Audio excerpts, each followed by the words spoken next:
और नारद जी प्रसाद लेकर परिक्रमा पूरी हो गई, चले गए लक्ष्मी माता के धाम बैकुंठ में विष्णु भगवान को प्रणाम करने। सरस्वती के घर भी गए, पार्वती के घर गए, सबको प्रणाम किया। सारी माताओं ने नारद जी को भोजनी प्रसादी दी, नहीं ली। क्यों? नारद जी को यज्ञ का प्रसाद ऐसा प्रिय लगा कि खाने का मन ही नहीं हो रहा किसी के हाथ का। इसीलिए मैं आपको एक और बात बता दूं, हंसी की बात पर सत्य है। धरती से ज्यादा स्वादिष्ट दुनिया में कोई भी धाम, दुनिया का कोई लोक नहीं है। सबसे प्यारा लोक यही है जहां आदमी सबसे ज्यादा टेंशन में रह रहा है, बीपी बढ़ रहा है। ये सबसे ज्यादा सुखदाई है ये दुनिया। ऐसे ऐसे स्वाद हैं दुनिया में, या धरती पर कहीं नहीं मिलेंगे, किसी लोक में नहीं है। आप कैलाश चले जाओ महाराज, वहां खाना पीना ही नहीं है। वो तो अच्छा है, अब साधन हो गए सरकार के, इसलिए लोग यहां से लेके होटल बना रहे हैं। सारा आनंद धरती पर पिघल रहा है। दूध के इतने आइटम के आप थक जाओ गिनते गिनते, सब्जियों के इतने आइटम, आटे से इतने आइटम। संसार बड़ा सुखदाई है, पर अपने अपने कर्म से होते बारे बाट, अपने अपने कर्म से अपने सुख में ही दुख पैदा कर लिए हैं, अपने कर्म से इस दुख में आ गए आप। क्यों?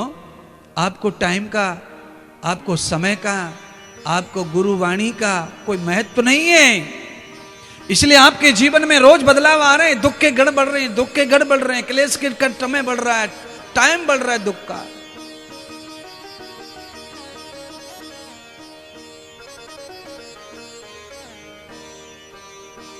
किसके लिए कर रहे हो ये सब? क्यों?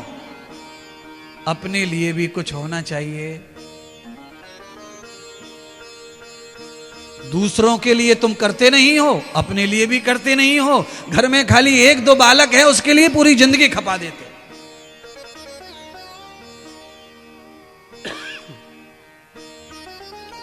अपने लिए भी कुछ नहीं है और दूसरों के लिए भी कुछ नहीं है।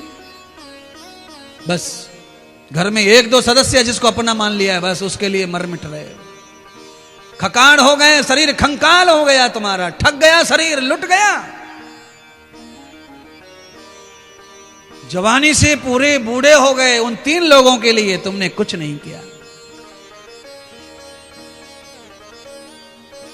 सूर्य, चंद्रमा, पृथ्वी, जमुना, गंगा, सरस्वती सब ये दुनिया के लिए कर रही हैं, तो हम में क्या आग लग गई है?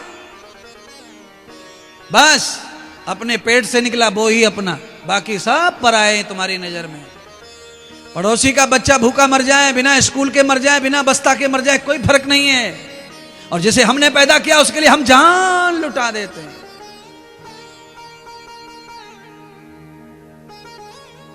अपने के बारे में सोचो। पर परमात्मा ने तुम्हारी परीक्षा लेने के लिए पड़ोस में गरीब बना के भेजा हुआ है किसी को। तुम समझ नहीं रहे, सारा भगवान का। ये पड़ोसी गरीब जो है ये भगवान का भेजा हुआ है तुम्हारे पड़ोस में, वो तुम्हारी परीक्षा ले रहे हैं ठाकुर जी। कि राम बसे निर्धन के घर में, और तू क्यों ढूंढे तीर्थ डगर में। आंसू इनके पहुंच न पाया, और क्या भक्ति क्या दान रे। हृदय पट तू खोल जरा, तेरे अंदर ही भगवान रे।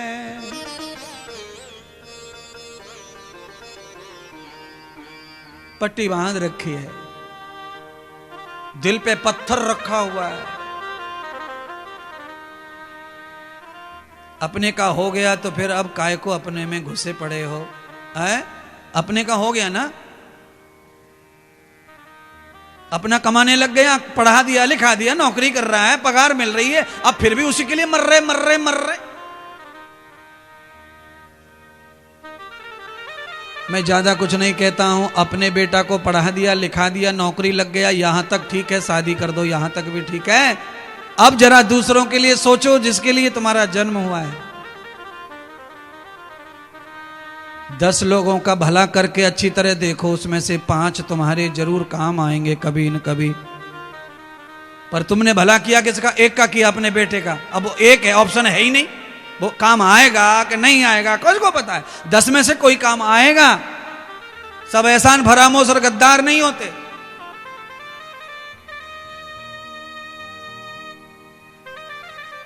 तुमने जो पैदा किया वो कैसे काम आएगा? तुम तो नागपुर में रहते हो, वो तो गोवा में रहता है, उसकी कंपनी तो वहां है।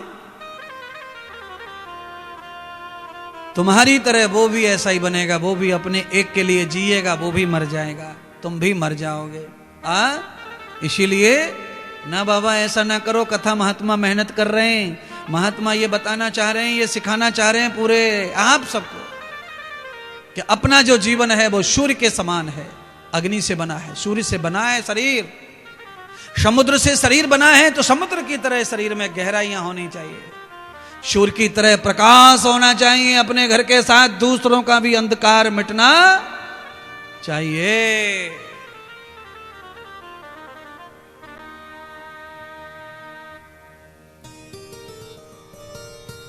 तीनों लोकों में नारद घूम आए, लक्ष्मी के हाथ का भोजन किए बगैर नारद को चैन पड़ता नहीं था। आज लक्ष्मी का नहीं खाया, क्यों? जीव का स्वाद बदल गया।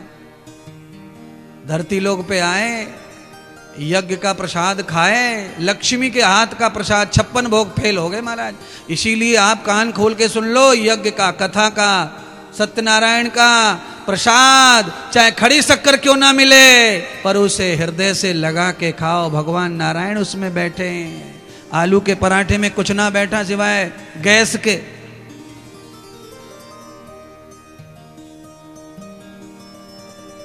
पांच खा लो पराठे, 10 ठूस दो, फिर भी भूख लगेगी। शाम को ठूस ले, सुबह फिर भूख लगेगी। इसीलिए इतना सा भी मिल जाए प्रसाद यज्ञ का तो सबसे बड़ा भाग्य समझना चाहिए। यज्ञ का प्रसाद खाने के लिए देवता तरस रहे महाराज। नारद जी ने यज्ञ के प्रसाद को इतनी महिमा दी कि लक्ष्मी, पार्वती और सरस्वती सबका भोजन खाया ही नहीं, ना बोल दिया ना। जब तक यज्ञ का प्रसाद और खुशबू हाथ में, तब तक खाना नहीं खाएंगे अपन है। अच्छा, कभी कभी खुशबू से भी पेट भर जाता है माताओं। कभी कभी तो ऐसा तड़का लगता है सब्जी में कि उसकी खुशबू से ही आदमी को तृप्ति हो जाती है। और कुछ लोग इतने भुक्कड़ होते हैं कि जैसे तड़के की खुशबू आई कि उनकी तो भूख फट मरती है। फिर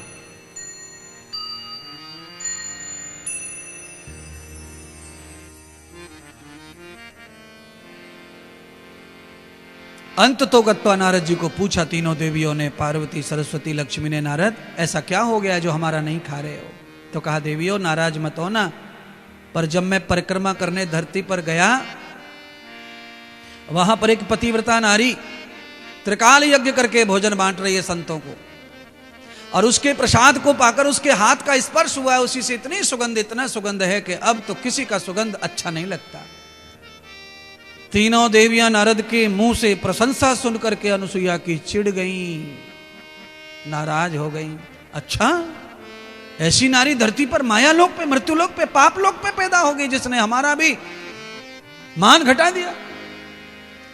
तीनों नारियों ने निश्चय कर लिया कि जब तक अनुसुईया का तप जप भंग नहीं होगा, नष्ट नहीं होगा, तब तक धरती पे हमारी पूजा होने वाली नहीं है। तीनों देवियों ने रात्रि में अपने अपने पति देव को, नारायण को, महादेव और ब्रह्मा जी को धरती पे भेज दिया, जाओ घर में शांति चाहते हो तो चुपचाप चले जाओ धरती लोक पे, नहीं तो घर में रात दिन कलेश कर देंगे हम। और समझ लो, औरत अगर घर में कलेश पे आ गई तो ब्रह्मा भी कलेश मिटा सकता नहीं है। इसलिए हे माताओं,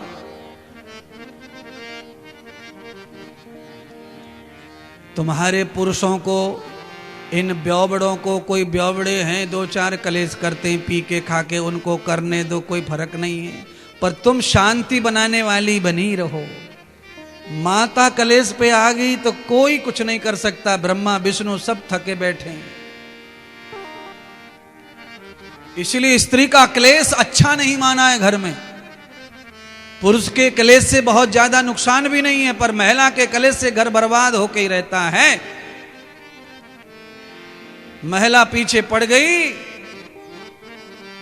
तो प्राण से पहले नहीं छोड़ेगी महाराज, और मर जाने के बाद उसे कोई फर्क भी नहीं पड़ता। फिर क्यों? रामायण में प्रमाण है ये तो बहुत सारे ऐसे। मन बिगड़ गया, बुद्धि बिगड़ गई तो माता कैकेयी को फर्क नहीं पड़ा दशरथ के मर जाने का, और सबसे ज्यादा प्यार कैकेयी को मिलता था दशरथ जी का, पर बुद्धि बिगड़ी, सारा खेल खराब हो गया और पूरे घर का नाश हो गया। परमपिता परमात्मा सबको तारने वाले को वनवास हो गया और पूरी अयोध्या का उपहास हो गया। तो बस स्त्री को चाहिए कि वो कम ज्यादा करके अपने मन को मार के जिए, पर कलेश ना करे घर में। कल अच्छा होगा, भविष्य अच्छा होगा, ऐसा सोचकर सहन करे, आगे बढ़े, अच्छा ही होगा। फिर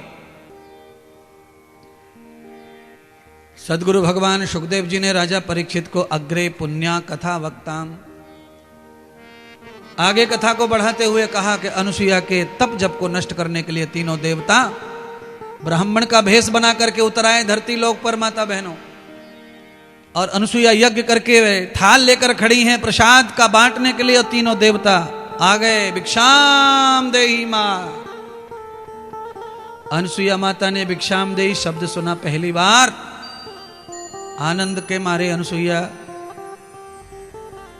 फूल ही नहीं समा रही। इतनी खुशी, इतनी खुशी, इतनी खुशी कि आज अपने घर ब्राह्मण भिक्षा लेने आए महाराज। पुराने जमाने में ब्राह्मण घर आते थे भिक्षा लेने के लिए तो घर वाले सब खुश होते थे।